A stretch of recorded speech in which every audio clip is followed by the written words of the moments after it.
俺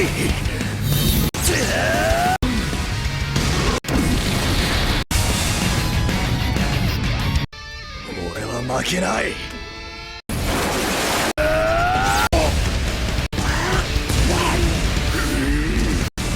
この鼓動の高鳴りは。あ、誰か食べるの見ました？ Halo semua, kembali lagi bersama Nerohibi. Kali ini kami akan menceritakan anime One Punch Man. Anime ini menceritakan tentang seorang pria yang menjadi pahlawan hanya karena hobi. Dia berlatih begitu keras sehingga membuat rambutnya menjadi botak. Namun latihan yang dia lakukan tidak sia-sia karena dapat membuatnya menjadi sangat kuat. Sebelum lanjut ke cerita, jangan lupa subscribe channel Nerohibi untuk mendapatkan cerita anime menarik lainnya.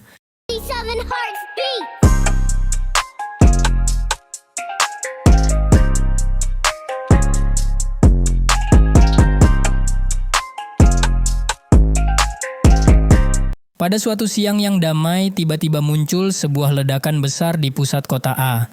Di balik ledakan tersebut muncul sosok monster yang menyerupai sosok Piccolo namun berwarna ungu.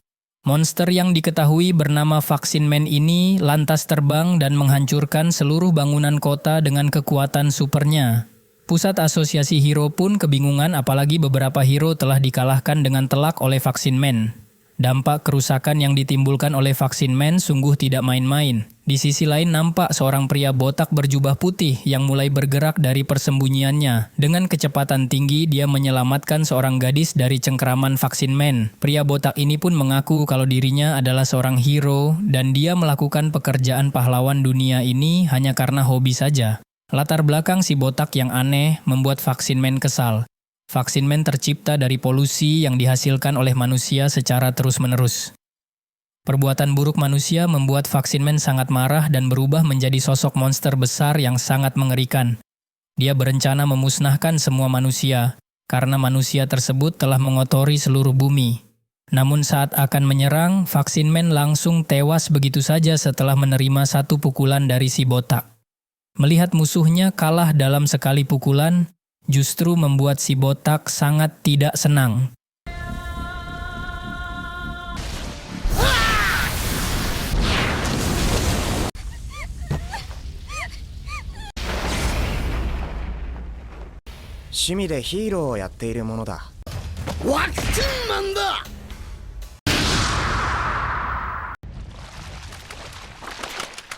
Shin pun kembali 3 tahun yang lalu di mana pria botak sebelumnya masih memiliki rambut. Pria yang bernama Saitama ini nampak diam dan pasrah di hadapan monster kepiting.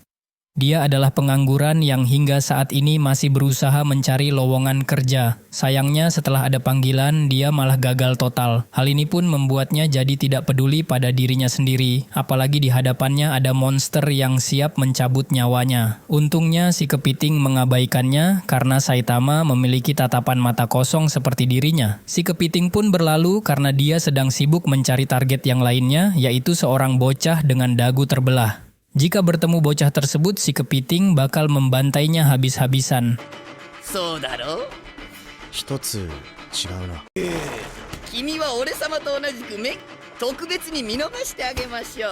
Sesaat kemudian, Saitama malah bertemu dengan bocah dagu terbelah di sebuah taman bermain. Dia pun terkejut mendengar pengakuan lugu si bocah di mana perbuatannya sangat jelas membuat si kepiting marah besar. Saitama akhirnya memilih pergi karena menganggap masalah ini bukanlah urusannya. Tanpa diduga monster kepiting datang dan langsung menyerang si bocah itu. Secara refleks Saitama malah menyelamatkan bocah tersebut dan memintanya untuk segera melarikan diri. Sontak saja monster kepiting langsung menghempaskan Saitama. Namun Saitama tidak menyerah, dia kembali bangkit dan melempar si kepiting dengan batu. Dia tidak akan membiarkan bocah tersebut terbunuh di depan matanya. Sambil melepas jasnya, Saitama mengungkapkan cita-citanya di mana dia ingin menjadi hero yang mampu mengalahkan semua penjahat dengan satu pukulan. Si kepiting lantas menghajar Saitama dengan brutal. Namun saat dia melepaskan serangan capitnya, saat itu juga Saitama menghindar sekaligus mengunci mata kanan si kepiting hingga organ dalamnya keluar semua.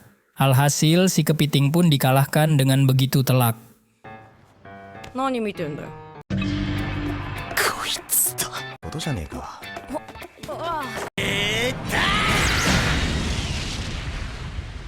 手ではタオルで拭くこともできん。この落ちこぼれめ死ね。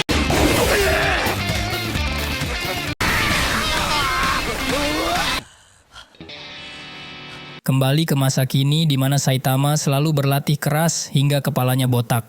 Tiba-tiba saja saat itu muncul raksasa yang menghancurkan Indomaret tempat Saitama sedang berbelanja.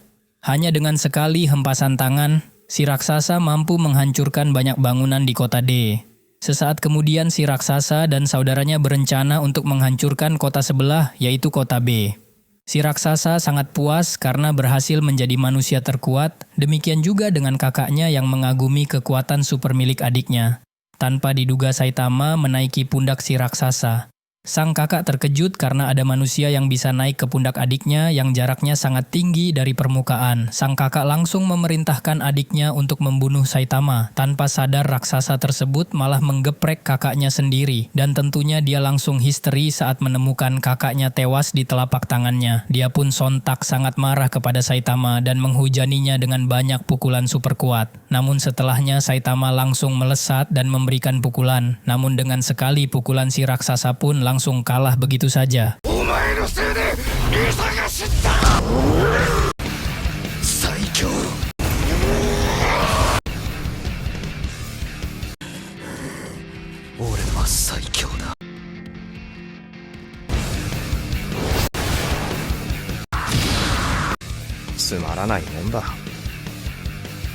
Bagi Saitama menjadi manusia terkuat adalah hal yang sangat membosankan karena dia jadi tidak bisa merasakan sensasi bertarung. Ketika waktu mulai petang, Saitama merenungi tentang emosinya yang semakin tiada. Kekuatannya yang tidak masuk akal membuatnya kehilangan rasa takut, tegang, senang, ataupun marah.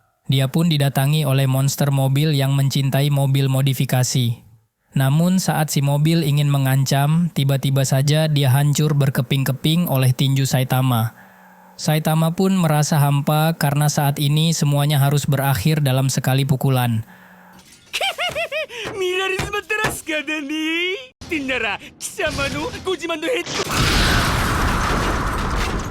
Pada keesokan harinya, Saitama yang baru saja bangun tidur tiba-tiba diserang oleh sekumpulan monster bawah tanah.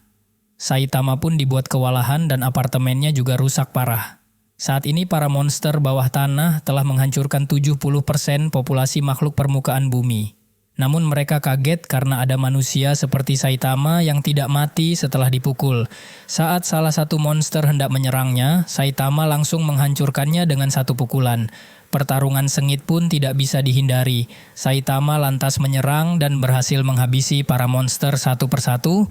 Namun dia dipukul mundur oleh seekor monster bawah tanah yang cukup besar. Dan serangan si monster mengakibatkan ledakan setara bom atom. Ketika si monster merasa menang, tiba-tiba saja Saitama bangkit dan kembali melakukan perlawanan. Serangan kuat para monster membuat jantung Saitama berdetak kencang. Dia pun sangat bersemangat karena bisa kembali merasakan ketegangan yang telah lama dilupakannya. Setelah berhasil mengalahkan semua monster, tanpa diduga muncul Raja Monster bawah tanah super besar yang siap meladeni Saitama. Tentu saja Saitama merasa tertantang dan dia akan menghabisi Raja Monster dengan segenap kekuatannya.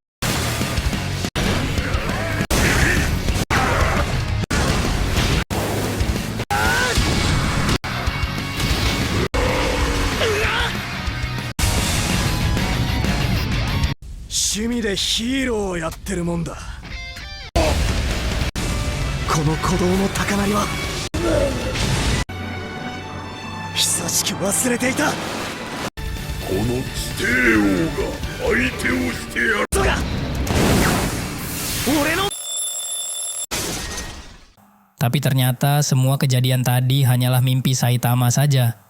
Lingkungan di sekitar apartemennya juga nampak baik-baik saja. Sesaat kemudian muncullah Raja Monster bawah tanah yang berniat mengacau permukaan. Saitama dengan sangat semangat langsung keluar untuk melawan para monster itu. Tapi hanya dengan sekali serang Raja Monster itu langsung mati. Hal itu membuat para monster lain ketakutan dan langsung pergi sambil mengibarkan bendera putih. Saitama lantas kebingungan karena monster itu tidak sekuat seperti di dalam mimpinya. Jika kalian menyukai cerita film ini, jangan lupa berikan like dan silahkan tonton cerita menarik lainnya juga di channel Nerohibi. Terima kasih sudah menonton sampai habis. Jangan lupa nyalakan loncengnya dan sampai jumpa.